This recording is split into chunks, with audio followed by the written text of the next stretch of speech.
하나님이 아브라함을 믿음의 조상으로 세우기 위해서 갈대아 우르에서 부르셨지요.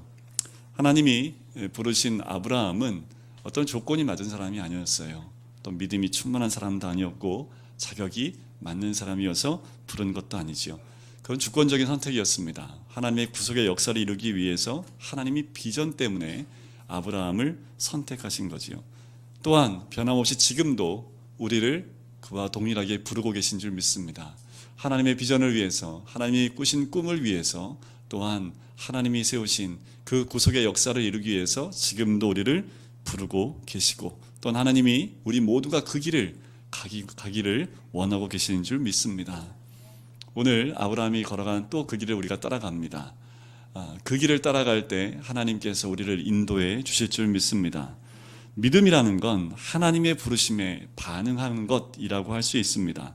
바로 우리의 믿음의 시작은 하나님 말씀에 부르심에 반응하는 거지요. 믿음은 우리에게서 시작하는 것이 아니지요. 하나님으로부터 시작하는 것이 믿음입니다. 그렇기 때문에 어떤 사람도 자랑할 수 없어요. 내가 이렇게 믿음이 있는데 하면서 그 믿음을 자랑할 수 없다는 거지요. 하나님이 아브라함을 부르심을 통해서 믿음의 인생이 시작이 됩니다. 하나님이 부르실 때는 부르심에 따라서 내가 있는 자리를 떠나야 되는 거지요. 아브라함은 어딜 떠났나요?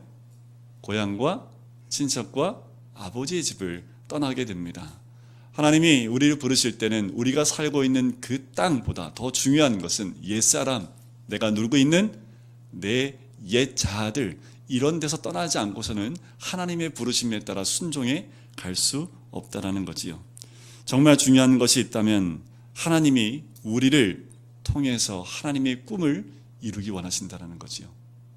하나님이 우리를 통해서 하나님의 비전을 이루기 원하신다라는 겁니다. 그래서 지금도 하나님은 변함없이 우리 한 사람 한 사람을 부르고 계시다는 거지요. 그러면 그 믿음이 어떻게, 또한 언제 시작했는지를 4절을 다시 한번 살펴보면서 한번 찾아보면 좋겠습니다. 4절 말씀 한번 제가 읽어드릴게요. 이에 아브라함이 여호와의 말씀을 따라갔고 롯도 그와 함께 갔으며 아브라함이 하란을 떠날 때에 75세였더라. 자, 이 4절을 통해서 믿음의 길이 어떻게 또 언제 가는지에 대한 중요한 3가지 포인트가 있습니다. 첫 번째는 믿음이란 말씀을 따라간다라는 거지요. 믿음은 말씀을 들음에서부터 시작을 합니다. 로마서 10장 17절 말씀에 보면 믿음은 들음에서 나며 들음은 그리스도의 말씀으로 말미암느니라 라고 나오지요. 믿음은 말씀으로 시작을 합니다. 말씀을 듣는 것으로 시작을 하고요. 더 중요한 것은 말씀이 들리는 것부터 시작한다는 거지요. 이렇게 말씀드릴 수 있을 것 같아요. 믿음은 말씀을 통해서 잉태된다라고 할 수 있겠지요. 야고보서 1장 15절 말씀에 보면 이런 말씀이 있어요. 굉장히 중요한 말씀인데 용심이 잉태한즉 죄를 낳고 죄가 장성한즉 사망을 낳느니라. 욕심이 어떻게 사망까지 이렇게 연결되는지의 과정을 잘 설명해 주는 본문입니다. 그런데 이것을 제가 믿음의 관점으로, 믿음의 과정으로 한번 바꿔봤어요. 이렇게 바꿔봤습니다. 말씀이 잉태한즉 순종을 낳고 순종이 장성한즉 생명을 낳느니라. 끄덕이는 분이 몇 분 계셔서 감사합니다. 말씀이 잉태하면 이게 믿음의 과정이에요. 말씀이 잉태해서 순종을 낳게 되어 있죠. 믿음은요, 말씀으로 시작을 합니다. 순종하는 만큼 믿음은 자라게 되어져 있다라는 거지요. 믿음은 행동하는 만큼 자라는 것입니다. 그래서 오늘 이 아브라함이 그 믿음의 길을 떠나면서 또한 부르심에 순종하는 것만큼 그의 믿음이 성장하는 거지요. 둘째는 믿음은 사람을 따라가면 안 된다라는 겁니다. 근데 사람 따라다녀 보세요. 100% 상처받고요. 괜히 따라왔어.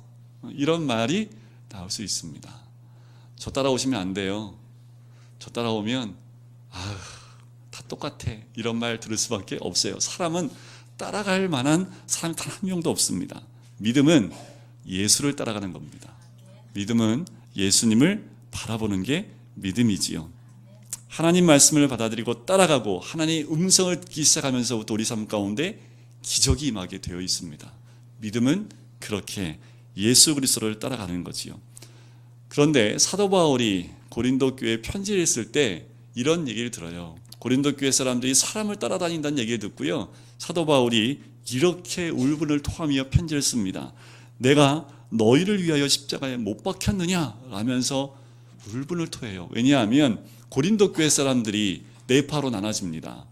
아볼로파, 바울파, 베드로파, 그리스도파, 네 개의 파로 나눠져서 각각의 자기가 원하는 사람들을 따라가는 거죠.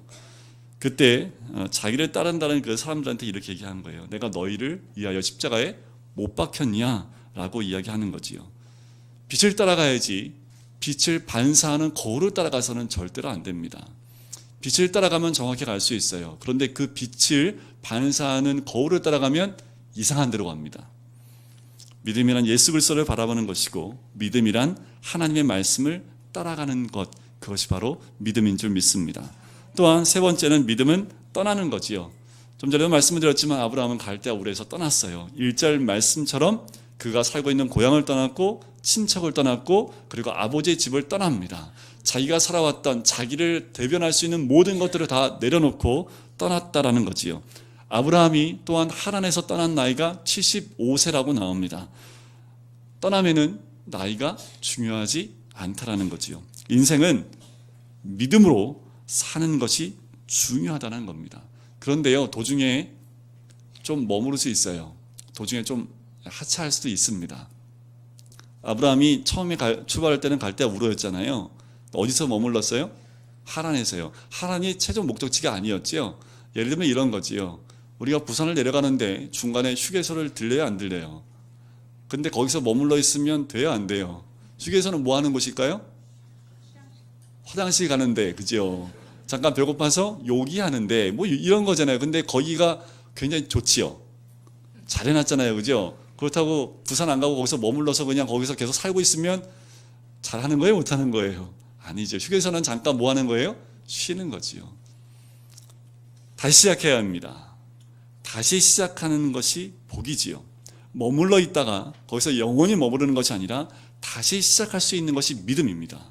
다시 시작할 수 있는 것이 용기라는 거지요. 우리는 다시 시작해야 합니다.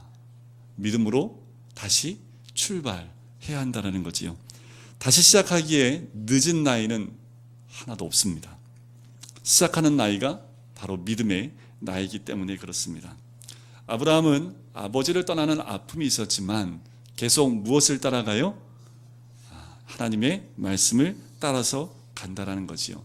그 말씀을 따라가고 가다 보면 하나님이 이 아브라함을 뭘로 만들어요? 믿음의 조상으로 만든다라는 겁니다.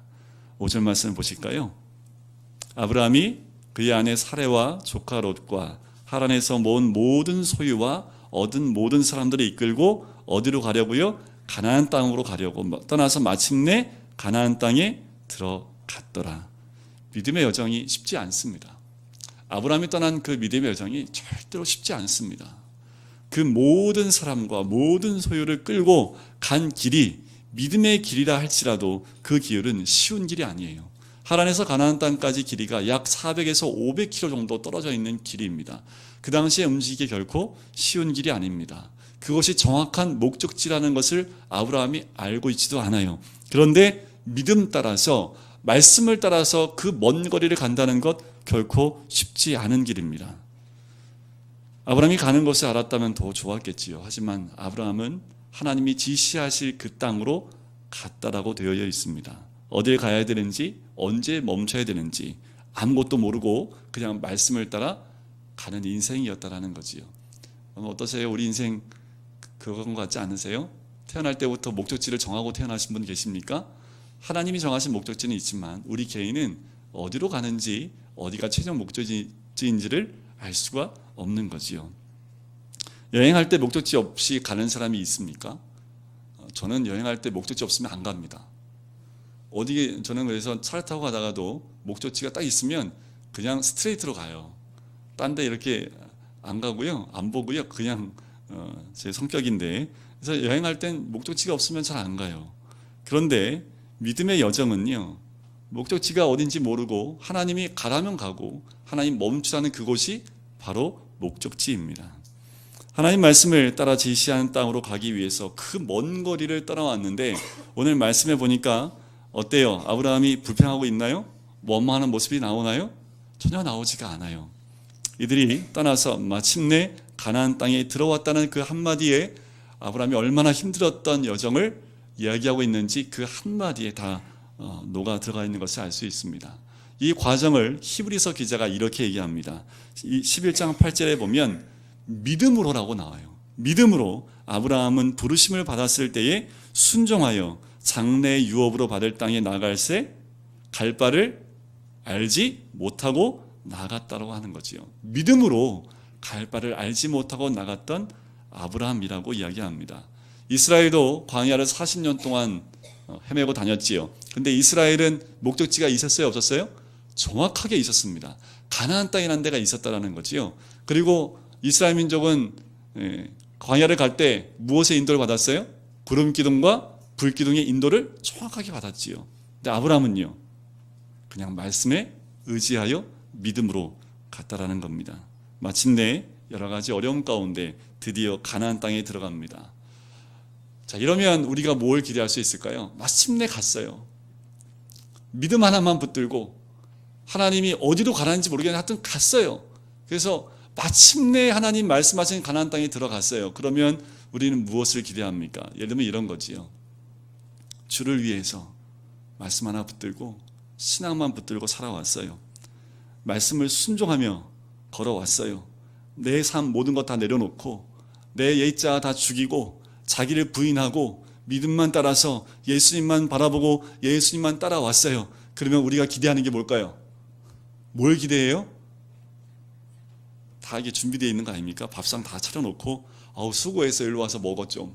이거 아닐까요? 이걸 기대하지 않겠습니까? 아브라함이 가나안 땅에 들어갈 때 그 숱한 고난과 어려움 가운데 들어갔을 때 아브라함이 우리와 똑같이 기대하지 않았을까요? 많은 사람들이 박수 쳐주면서 수고했습니다. 여기까지 오느냐고 너무 수고했어요. 축, 환영, 이런 프랭카드가 붙어있으면 얼마나 좋을까. 그게 아니래도 가나안 땅이 갈대아 우르만큼 좋은 땅이든지 아니면 더 나은 땅을 기대하지 않았겠습니까? 그런데 그 땅에 들어갔더니 거기에 누가 있어요? 원주민이 있다라는 거죠. 가나안 원주민이 그 땅에 살고 있었습니다. 6절 말씀을 같이 읽어볼까요? 시작. 아브라함이 그 땅을 지나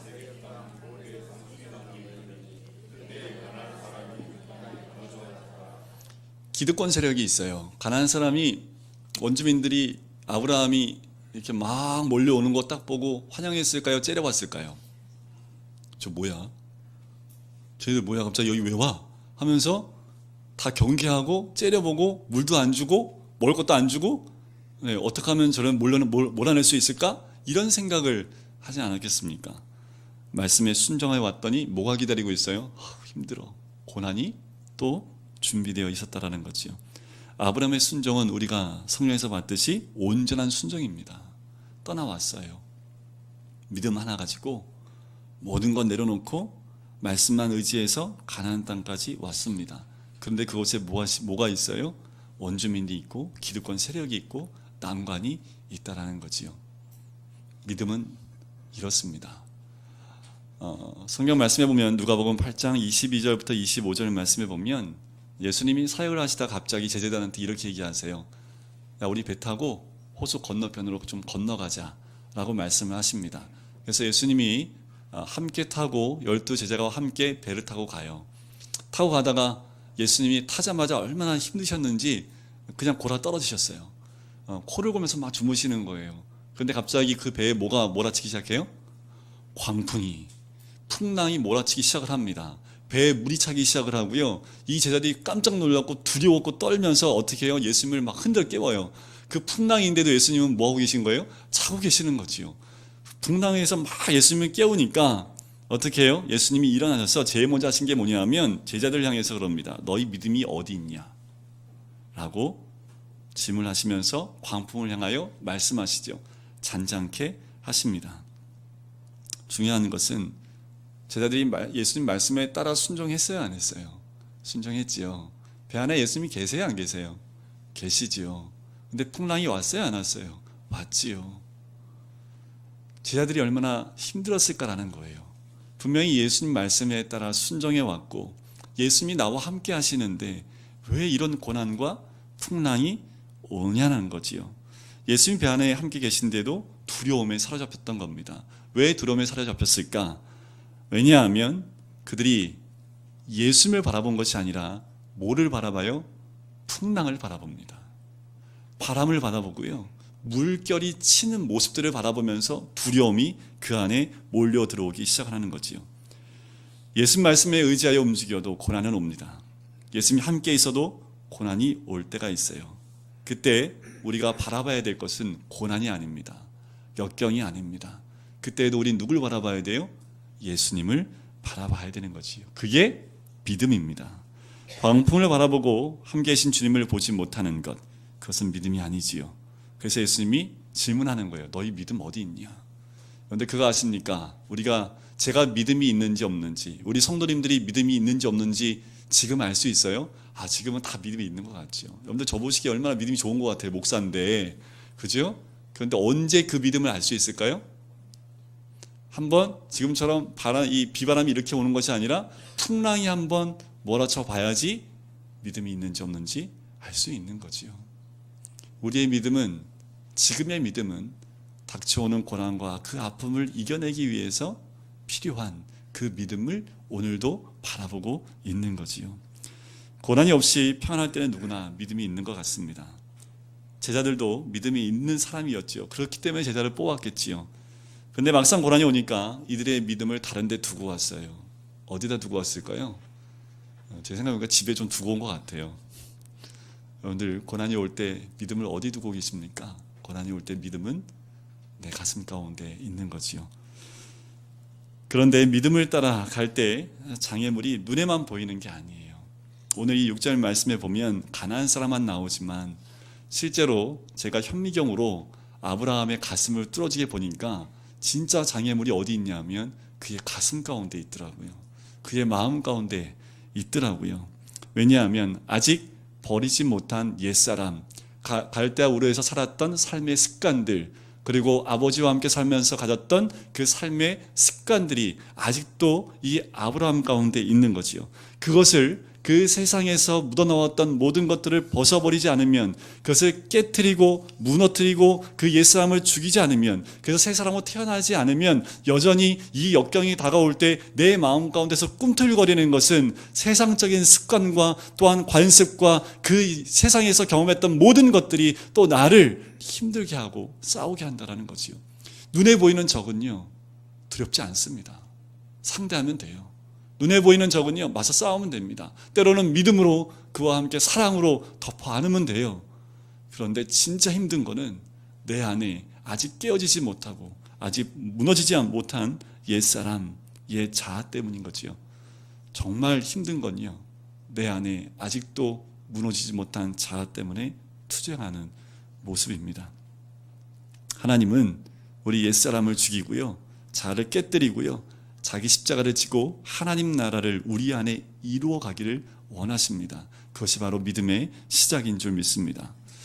그런데요, 우리는 이렇게 하나님께 원해요. 뭐냐면 우리는 고생하기 싫잖아요. 저도 고생하는 거 싫거든요.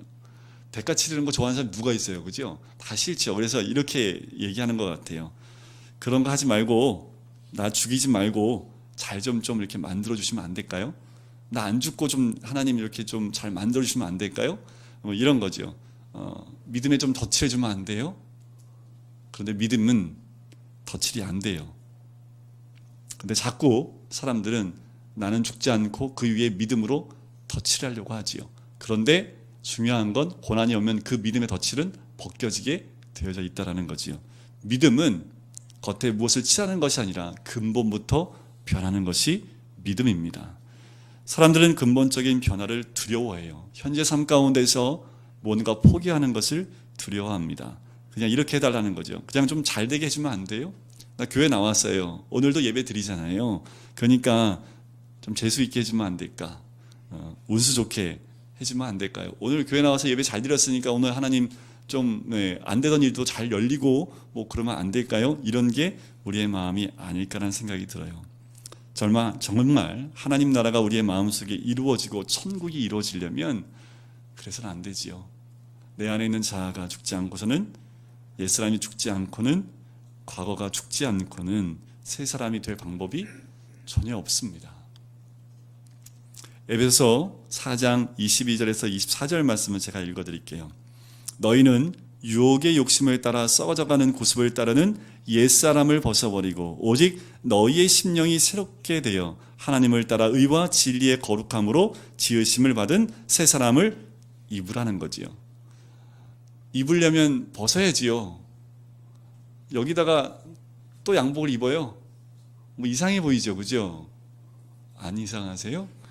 그러니까 어떻게 이거를 벗고 새 옷을 입어야 되잖아요. 그와 똑같은 거죠. 사도 바울이 그 원리를 얘기하면서 옛사람을 벗어버리면 새 사람을 입을 수 있다라고 이야기를 합니다. 그렇게 고난이 닥쳐왔을 때 하나님은 고난 가운데 아브라함을 그냥 두지 않으십니다. 7절 말씀 보실까요? 7절 말씀 보니까 이렇게 나오죠. 여호와께서 아브라함에 나타나셔요. 언제 나타나실까요?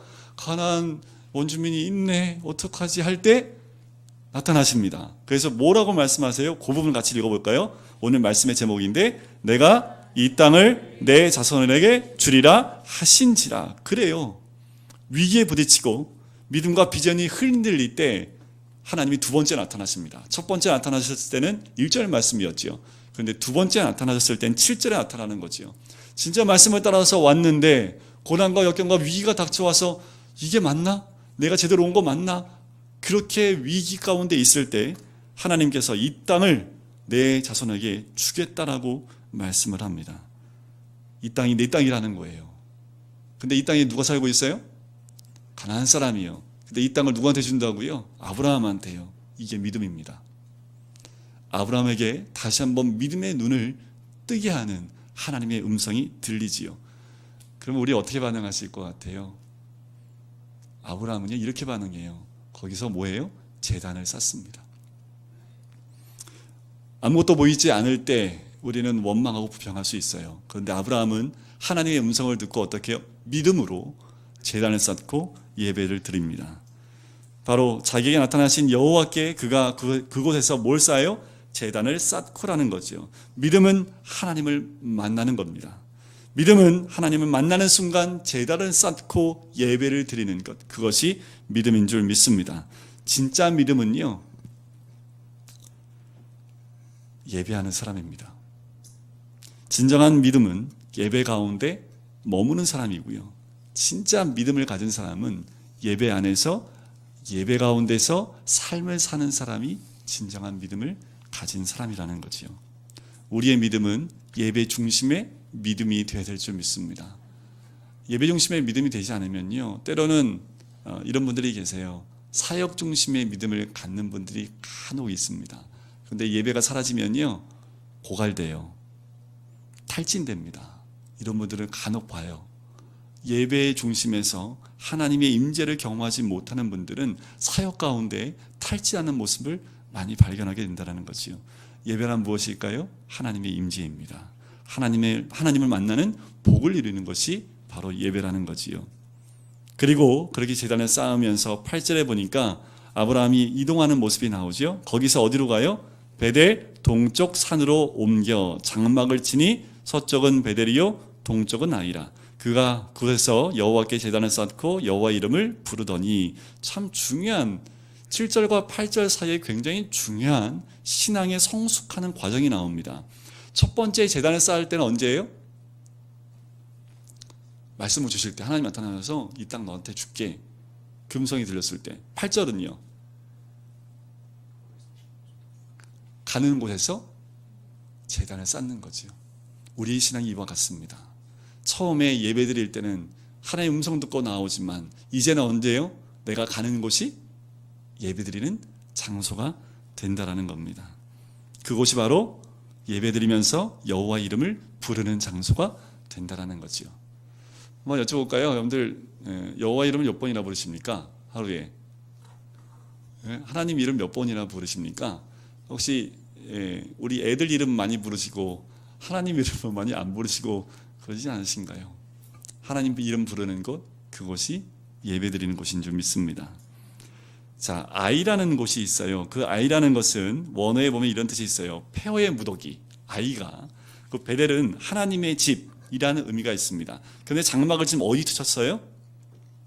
아이와 베델, 그 사이에 장막을 치지요. 성도들의 삶이 이와 같다라는 거지요. 폐허의 무더기인 옛 피조물에 치우쳐서 짓는 것도 아니고 하나님의 집에 치우친 것도 아니고 그 사이인데, 그 사이가 정확한 가운데일 수도 있고요, 어디에 치우친 데에 있을 수도 있지요. 성도의 삶은요, 어디에 더 치우친 삶을 살아야 됩니까? 베델에 가까운데 장막을 쳐야겠지요. 근데 여전히 우리는 그 사이에 머무를 때가 더 많다라는 거지요. 하나님 부르심 가운데 우리는 베델로 가까이 나가야 되는데 어쩌면 아이라는 곳으로 점점 더 가까이 나갈 수도 있다라는 거지요. 그게 성도들의 삶입니다. 또 한 가지는 장막과 제단을 좀 볼 필요가 있는데, 장막과 제단, 이것은 세상과 분리된 하나님과 동행하는 인생길을 상징합니다. 뭐냐 하면 장막은 어떤 거예요? 텐트지요. 접었다 폈다 접었다 폈다 하기 때문에 그 인생은 무슨 인생이냐면 순례자 삶을 의미합니다. 순례자의 길을 가는 삶을 의미합니다. 제단은 뭐예요? 당연히 예배를 상징하게 되겠지요. 근데 중요한 것은 순서예요. 제단을 쌓고 난 다음에 그 다음에 장막을 치나요? 장막을 치고 난 다음에 제단을 쌓습니까? 장막이지요. 이 순서가 참 중요합니다.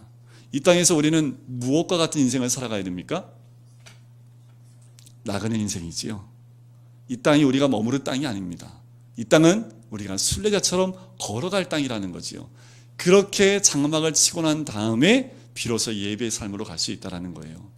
여기가 좋사오니 그냥 이 휴게소에서 영원히 살면 안 될까요? 장막이 안 되겠지요. 그죠?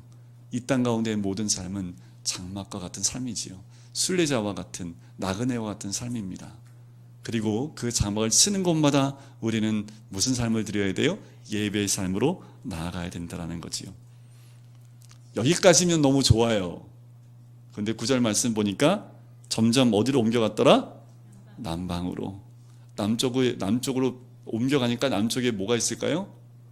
다음 주에 함께 나눌 말씀인데, 남쪽으로 계속 내려가면 뭐가 있어요? 애굽이라는 나라가 있습니다. 아브라함이 드디어 믿음 따라왔다가 믿음에서 실족하는 그 과정이 다음 주에 나와요. 우리는 남방 가면 안 돼요. 하나님이 거한 그 땅, 거기가 가나안 땅이 네 땅이야 하면 죽어도 그 땅에 있어야죠. 그 땅에 가뭄이 와도 그 땅이 있어야지요. 왜? 하나님이 그 땅이 네 땅이라고 했으니까. 근데 아브라함은 보세요. 남방으로 점점 옮겨가서 어디까지 가요? 저 밑에까지 내려가요. 아브라함의 실수하는 모습이지요. 이 땅에 장막 치고 가는 것은 맞습니다. 하지만 그 장막을 옮겨서 세상 가까운 데로 옮겨가는 것, 그것은 아니지요. 다음 주에 우리가 함께 나눌 말씀을 통해서 아브라함이 또한 믿음에서 떠났을 때 어떤 삶을 살아가는지 한번 나눠봤으면 좋겠습니다.